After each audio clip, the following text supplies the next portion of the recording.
Oh. I think it went straight out the back of my nose. How? I didn't snort it. Oh. It's not actually that hot, but some reason.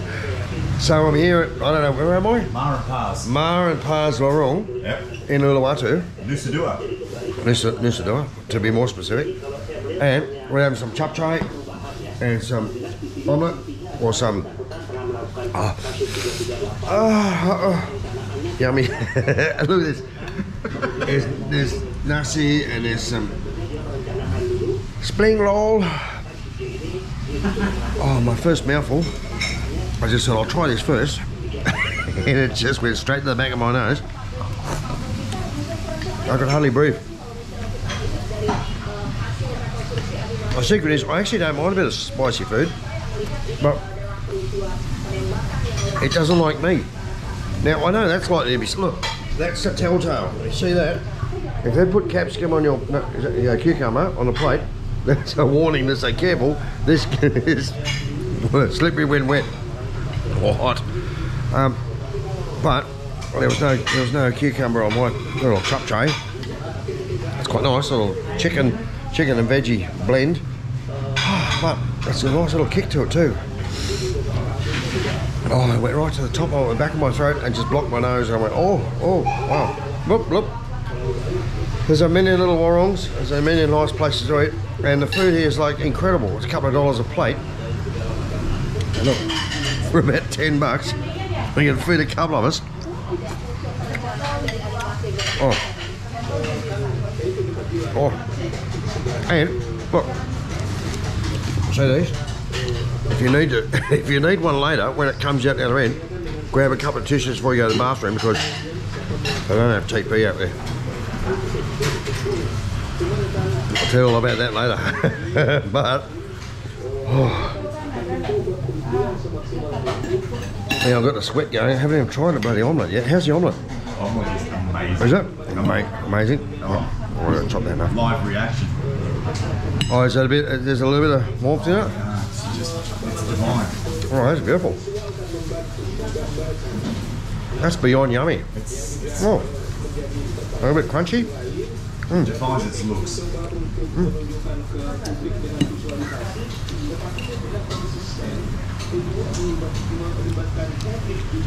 Oh, that's all right. That's sweet and sour sauce on top. Delicious. Oh, I don't mind that at all. I'm glad I get to learn you something. There's a few, oh no, I love trying stuff. There's a few little green things, little chilies on there. I don't even know where they hid them on a chapchai. There must be a whole big one in the middle.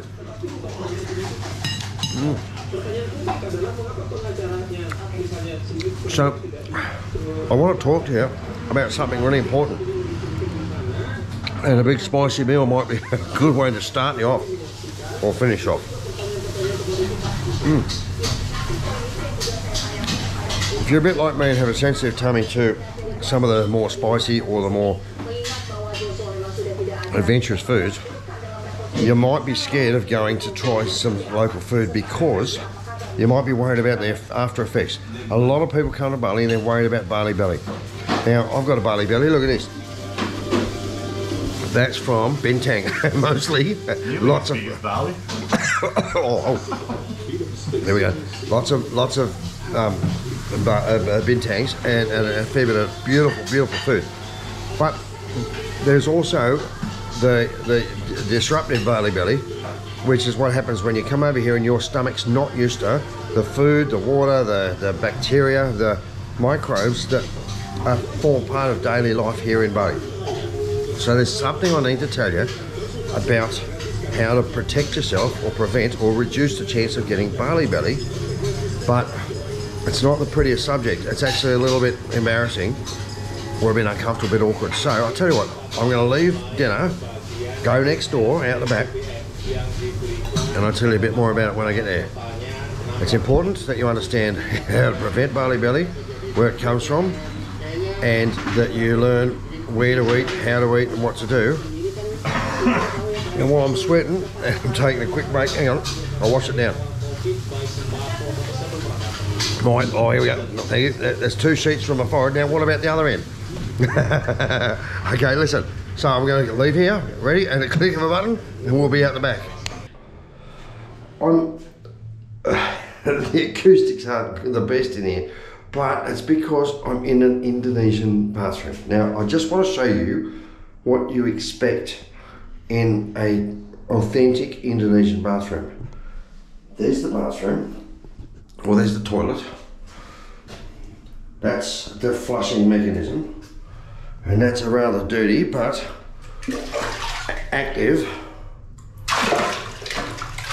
bowl. Now to flush the toilet, you do that. This is not the easiest way to the subject to talk about. I'm going to open the door because the reverberations might be a little bit bad. So listen, I want to tell you something about something you probably don't understand. There's a custom over here that you never eat or shake or give something with your left hand. And that's because if you look around the bathroom, there's something missing that you're used to, and that is TP, the old toilet paper. Now, they don't use toilet paper here, and that's because the drain system often won't handle toilet paper and it'll block up really quickly. It's used for human waste only, and in order to flush it, I'm using this bad boy here. So, you flush the toilet with the ladle, you fill the ladle up in the bucket. That's pretty self-explanatory, but there's something we haven't sort of covered yet, and that is this. In order to, number 2, you've got to use these.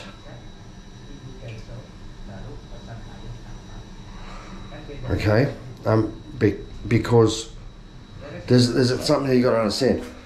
If you, okay, so you wipe with your fingers, and then you got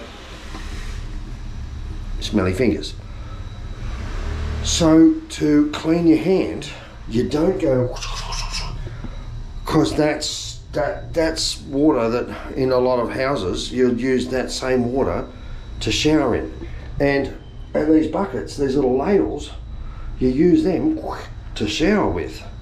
So you never want to contaminate these buckets. All right, you can top it over here. But, so you don't go, you sort of go, now I'm going to try and do this with the camera, I really can't. You tip, let's see if I can try this. You tip the water on your fingers and you clean your hand.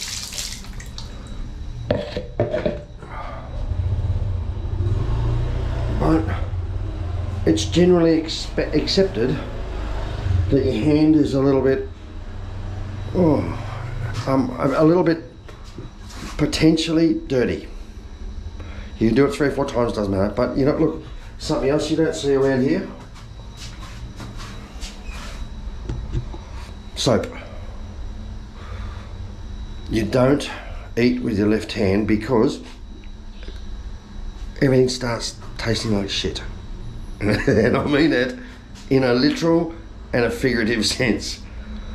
You don't eat with your left hand, you don't pass something, you don't hand something, you don't shake with your left hand.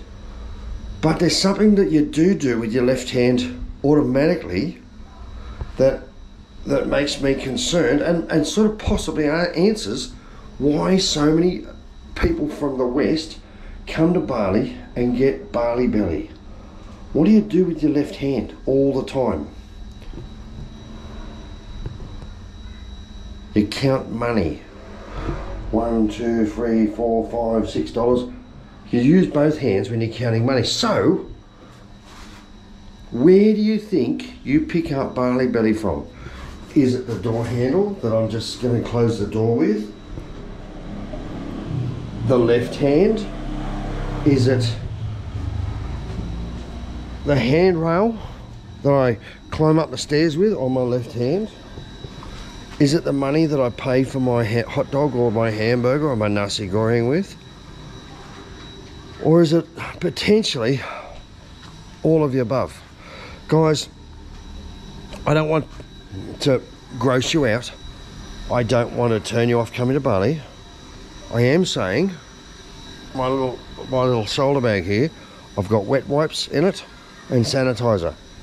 And the only 2 times I've had what you would consider a version of Bali Belly, which wasn't really that uncomfortable, but it was uncomfortable, was when I went to a fast food restaurant and had a McBurger or a muffin for breakfast, and I didn't wash it down with a beer. Now, I don't know if the beer had anything to do with it. Someone said maybe that's cleaning your tummy on the way through.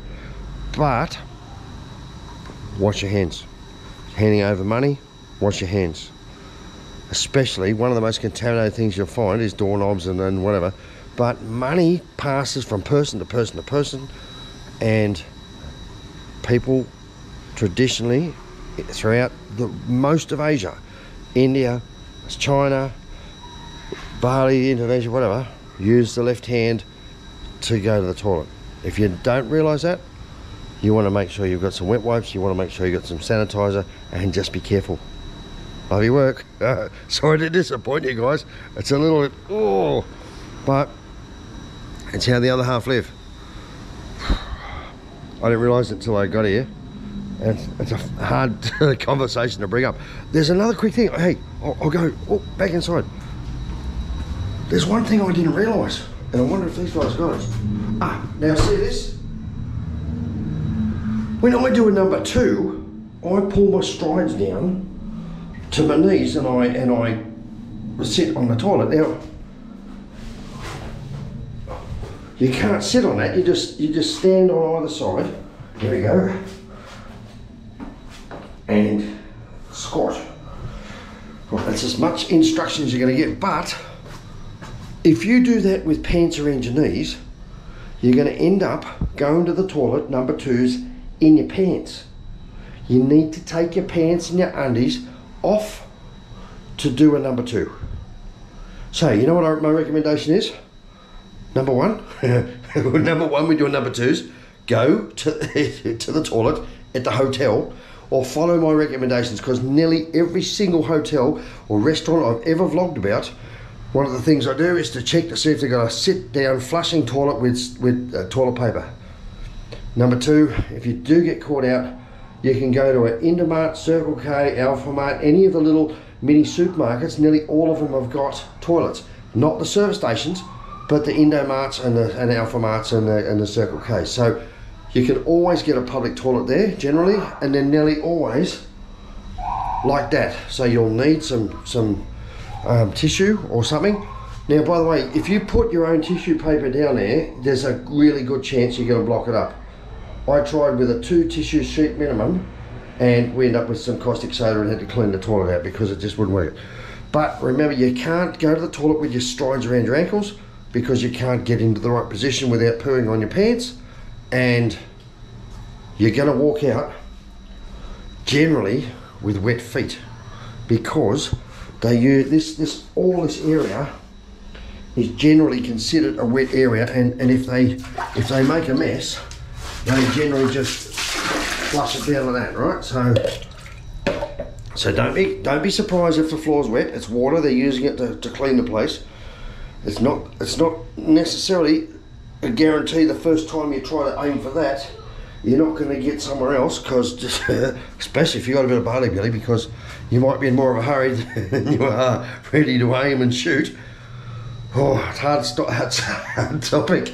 But so many people have asked me, what the hell is to go with the bucket, with the big tub, and with this bloody, oh. So guys, you've got to stop and think about it. You can't use both hands, because then they've both got poo, there's no soap. You've only got a bucket, you can't use a bucket to wash, you can't use an air to wash. So you sort of got to tip it on your hands, rinse your hands out, do it 2 or 3 times, hope that you've got all the rest of the stuff that you were doing down there. put your pants back on, hang them up on the hook so they don't get wet on the floor, put them back on, run out the door. And oh, by the way, one thing you probably didn't realise, if you've just used fresh water to clean your bum, you're gonna have a wet bum. That's normal here in Bali. Luckily, your bum's gonna dry really quick because it's 30 degrees outside and hot. So everyone that walks out of this sort of toilet that's done a number 2 is used to having a wet bum and doing a bit of drip drying. Hey, it's different. It's not what you're used to. It's what they do, and I hope I haven't offended too many people.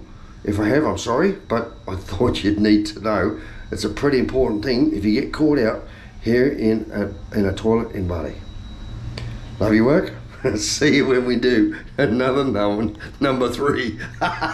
See you guys.